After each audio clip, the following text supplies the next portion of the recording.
So hello guys, welcome back to the channel. Third সেমিস্টারের philosophy suggestion part 2 নিয়ে চলে এসেছি। যারা আগের পার্টটা দেখোনি অবশ্যই আগের পার্টটা দেখে নেবে, সেখানে প্রচুর গুরুত্বপূর্ণ প্রশ্ন রয়েছে। তো চলো শুরু করি। 1. দেকার্ত কোন ধরনের দ্বৈতবাদী ছিলেন? অ্যান্সার বি, কার্যকরণ দ্বৈতবাদী। কোয়েশ্চেন 2. চরম দ্রব্যের সংজ্ঞা কার মতে? Answer A, Descartes. 3. ঈশ্বরকে নির্বোধ যন্ত্র বলা কোন মত? Answer D, উপলক্ষ্যবাদ।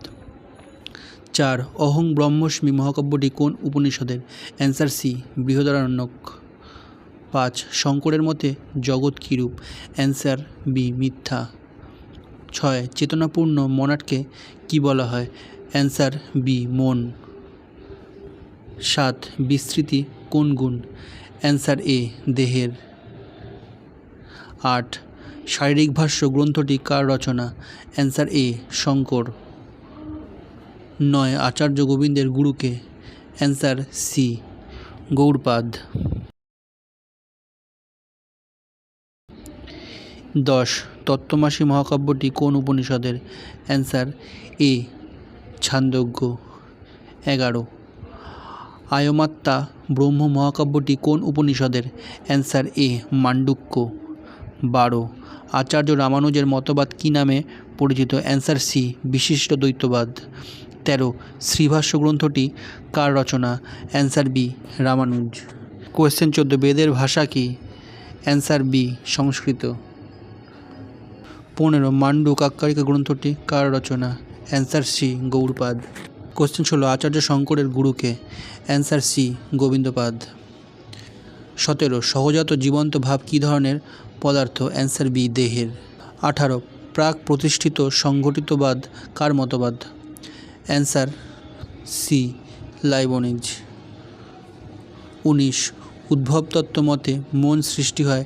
অ্যান্সার বি, জটিল দেহ থেকে। 20. মিথস্ক্রিয়াবাদের ত্রুটি দূর করার জন্য উদ্ভূত মতবাদ হল? Answer B, উপলক্ষ্যবাদ। 21. দেকার্তের মতে দেহ ও মন ক ধরনের পদার্থ? অ্যান্সার এ, স্বতন্ত্র। 22. চরম দ্রব্যের উদাহরণ হল? অ্যান্সার এ, আধ্যাত্মিক চেতনা সম্পন্ন। 23. উপনিষদ কতগুলি? অ্যান্সার সি, অসংখ্য। 24. ছান্দোগ্য উপনিষদ কোন বেদের অন্তর্গত? Answer B, Samaveda. Answer B, Samaveda.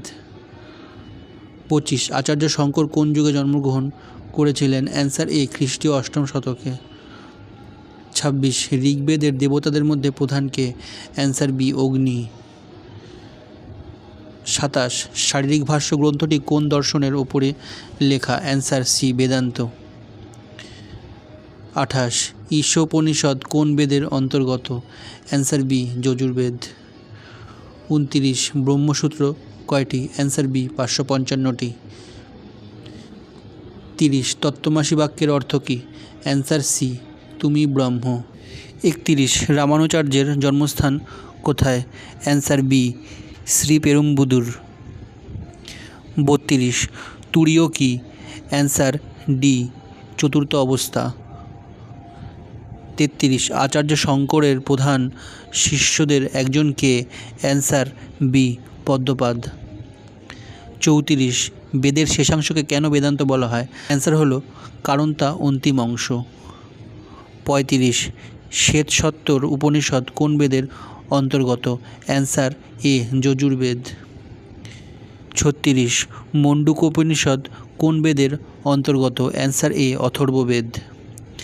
37. প্রাজ্ঞা শব্দের অর্থ কী? অ্যান্সার সি, গভীর নিদ্রা। 38. উপনিষদ শব্দের অর্থ কী? অ্যান্সার এ, গোপন শিক্ষা। 39. আচার্য শঙ্করের মৃত্যুর সময় বয়স কত ছিল? অ্যান্সার এ, 32 বছর। 40. অরণ্যক গ্রন্থের মূল উদ্দেশ্য কী? অ্যান্সার সি, উপাসনা ও ধ্যান। 41. বল্লভাচার্যের জন্ম কোথায় হয়েছিল? অ্যান্সার এ, বারাণসীতে। 42. অচিন্ত ভেদাভেদ কথার অর্থ কী? অ্যান্সার সি, জীব ও ব্রাহ্ম একসাথে ভিন্ন ও অভিন্ন। শেষ প্রশ্ন, ঋগ্বেদের মোট মন্ত্র সংখ্যা কত? অ্যান্সার বি, 1028টি। তো গাইস, পার্টটা শেষ হলো। তোমরা পার্টটা ভালো করে দেখে নিও। এর আগের পার্টটা তোমরা দেখে নেবে, এবং এরপরে লাস্ট আমি একটা পার্ট দেবো, তোমরা সেটা অবশ্যই দেখবে। তার জন্য তোমরা অবশ্যই চ্যানেলটা সাবস্ক্রাইব করে রাখো।